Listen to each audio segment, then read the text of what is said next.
یہ ہے کہ فجر کے بعد سونے سے کیا رزق میں تنگی ہوتی ہے؟ جی ہاں، اس طرح کی روایات موجود ہیں۔ اللہ کے پیارے پیارے آخری نبی صلی اللہ علیہ وسلم نے ارشاد فرمایا رزق کی طلب کے اوقات میں مت سویا کرو، اور یہ وقت نماز فجر سے لے کر سورج طلوع ہونے تک ہے۔ سورج طلوع ہونا یعنی سن رائز ہونا، سورج نکلنا۔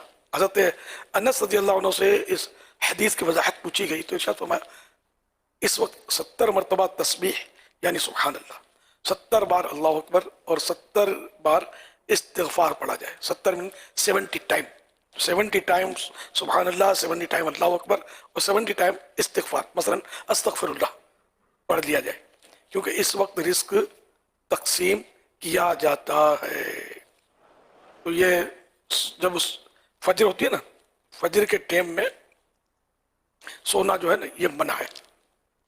تو نماز فجر سے لے کر یعنی جو نماز فجر کا وقت شروع ہوتا ہے صبح صادق، صبح صادق سے لے کر طلوع آفتاب یعنی سورج کی پہلی کرن چمکنے تک، ان اوقات میں جو ہے یہ مناسب نہیں ہے، کیونکہ اس وقت رزق تقسیم ہوتا ہے، اور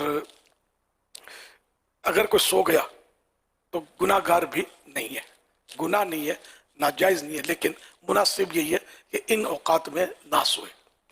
اور اسی طرح یہ رزق تقسیم ہونے کا ٹائم ہے، اور شام جو ہے، شام کے وقت اعمال جو ہیں، اعمال اٹھائے جاتے ہیں اللہ کی بارگاہ میں۔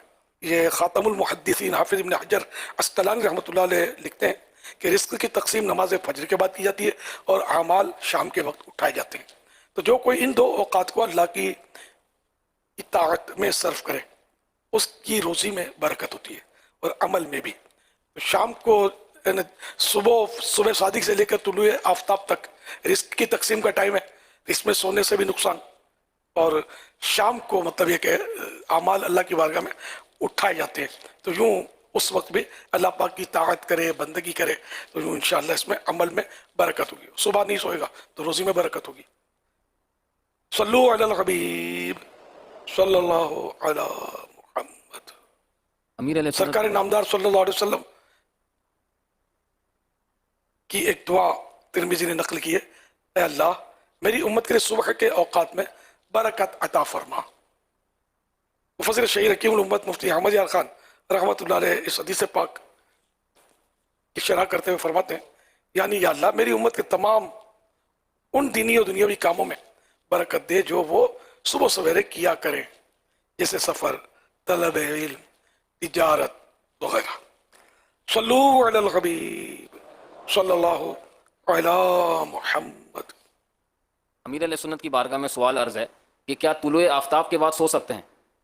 طلوع آفتاب کا سونے میں تو بالکل مطلقاً کوئی حرج نہیں ہے، اس سے پہلے نہ سونا مناسب، سویا تب گناہ گار نہیں ہے۔ پھر اس کی تقسیم کا وقت ہوئی ہے طلوع آفتاب تک، اس کے بعد وہ صورت نہ رہی جو بیان کی گئی حدیث پاک میں۔